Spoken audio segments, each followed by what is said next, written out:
Hola, yo soy la maestra Michelle Álvarez López y hoy les voy a hablar sobre el marco regulatorio como factor de impulso en el desarrollo económico, en experiencias comparativas entre México y China.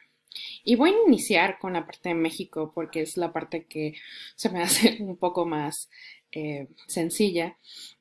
México, como parte de su historia en el desarrollo económico, eh, tiene un crecimiento importante en el siglo pasado. Inicialmente, eh, la inversión en México era una cuestión de caso a caso. No existía gran regulación sobre la inversión en México. eh, y todavía se pueden ver que en el periodo de Porfirio Díaz, si uno quería invertir en México, una empresa extranjera, pues tenía que acudir casi personalmente al presidente para que se le autorizara esa inversión. Sí existe la inversión extranjera, pero es una cuestión de caso a caso, no existe una regulación real de la inversión extranjera, no podemos decir que no existe, porque efectivamente, podemos ver que había industria minera y extractiva importante en el país y que eso en base a inversiones que autorizaba personalmente el Ejecutivo Federal como parte de estos planes de desarrollo. Eh, eh, Podemos ver que derivado de la Segunda Guerra Mundial, el programa Bracero, pues crea este ambiente en el que se requieren empleos en la frontera. Entonces la frontera se vuelve esta punta de lanza para el desarrollo económico e industrial en el país.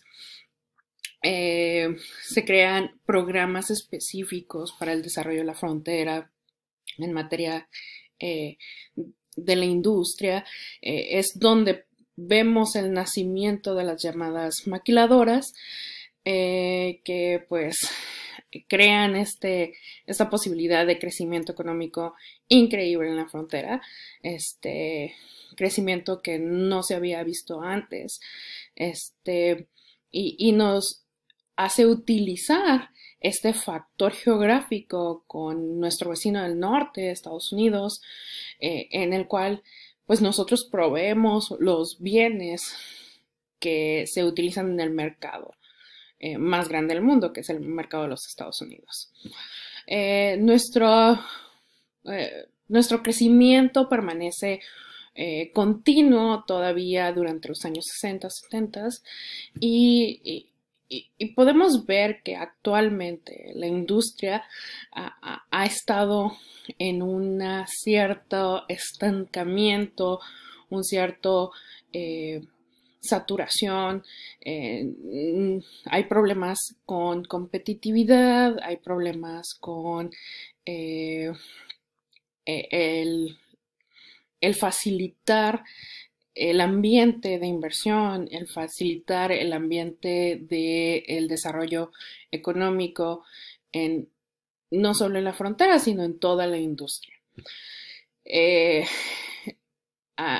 Podemos ver también que hay proyectos que son proyectos a largo plazo que no se cumplen porque existe esta incertidumbre política, porque la alternancia política afecta a los proyectos a largo plazo en México. Eh, Tenemos tratados importantes, el más importante obviamente fue el Telecán, es el TEMEC.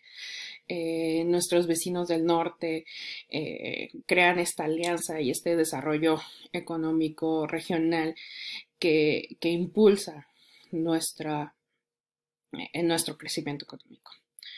Pero a pesar de que hemos tenido un desarrollo económico hasta el día de hoy, podemos decir moderado, ¿sí? En los últimos 20 años, no es nada equiparable con, con el milagro en Asia, ¿no? Este es el punto número dos, ¿qué está sucediendo en China? Entonces, China tiene una historia muy particular, una historia en la que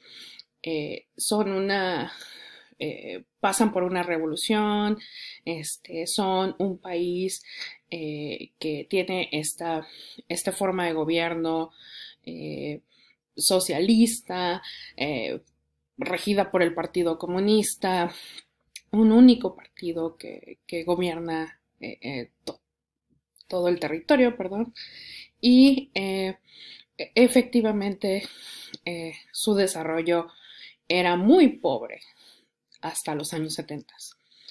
Eh, Estaban en una crisis intensa donde la mayoría de las personas en China vivía debajo de la línea de pobreza,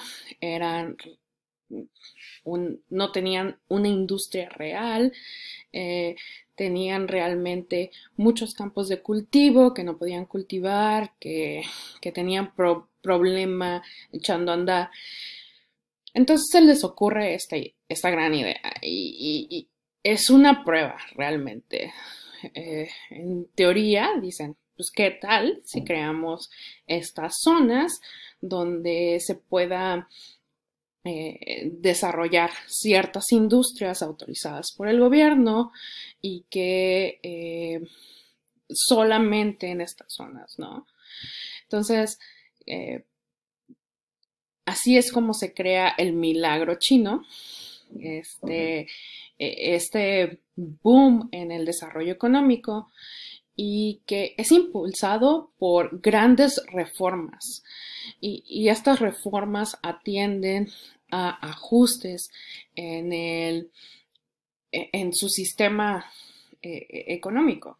Entonces, de pasar de ser un gobierno socialista con un partido comunista que controla por completo el Estado, estas reformas abrieron el espacio para que en materia económica poder recibir inversión. Y no fue solo una reforma, han sido varias reformas, las que a partir de los años finales de los 60 y hasta el día de hoy, China es el mercado más grande del mundo. China tiene un crecimiento superior a cualquier otro país del occidente y que su normatividad les ha permitido esta flexibilidad para poder aumentar el crecimiento económico. Entonces, inclusive hoy en día, donde tenemos una pandemia y estamos tratando de mitigar los estragos de la misma pandemia, China no ha tenido un decrecimiento significativo. Podemos ver que la mayoría de los insumos que utilizamos como insumos médicos, la mayoría de los tapabocas, de otros insumos médicos y pues de sanitización, estos productos de higiene que están enfocados en, en mantener la salubridad y la higiene,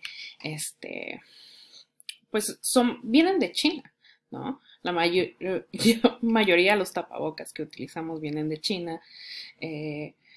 Las jeringas y otros productos también, porque China se ha adaptado, ¿no? Y tiene esa capacidad. No solo controla los, eh, los factores de producción perfectamente, sino también controla el hecho de que existe una necesidad en el mercado, sabe identificarla, sabe poder mover los elementos que pueden hacer desarrollar esa particular industria y lo logra, ¿no? Lo logra a través de muchos factores que promueven esa inversión, ¿no? Entonces, la pregunta es, ¿qué es lo que hace definitivamente distinto a un estado como China y su marco jurídico de un marco jurídico como el de México, donde existe poco interés en la inversión, donde seguimos apostando eh, a proyectos como el petróleo, eh, y que sin duda es importante, ¿no? Este, pero existen otros mercados allá afuera, ¿no? Existe otra, otros medios de desarrollo económico. Eh, tenemos una industria maquiladora que no solo se encuentra estancada en un espacio, sino que el desarrollo, la investigación, no atienden a los mercados locales, eh, en donde realmente no existe un interés en poder desarrollar estos mercados. Lo único que vemos es que seguimos utilizando el factor geográfico como, pues, como eje que domina nuestra normatividad en materia de inversión. Entonces, varios puntos aquí, ¿no? Es importante ver que si tenemos un sistema, un marco jurídico que efectivamente atiende, no está atendiendo a nuestras necesidades locales y a los mercados globales, eh, y que nos encontramos en capacidades máximas de producción, pues entonces tenemos que cambiar algo. Eh, eh, el uso de estas zonas económicas especiales, como las de China, no es algo no nuevo.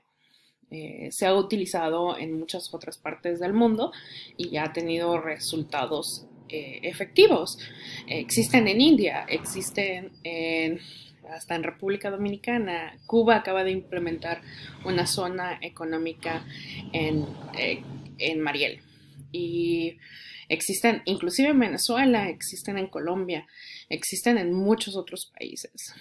Pero en México no existen. Existe un proyecto que pues no fue completado, que se canceló, donde ya existían algunas intenciones de inversión, pero que nunca lograron destaparse.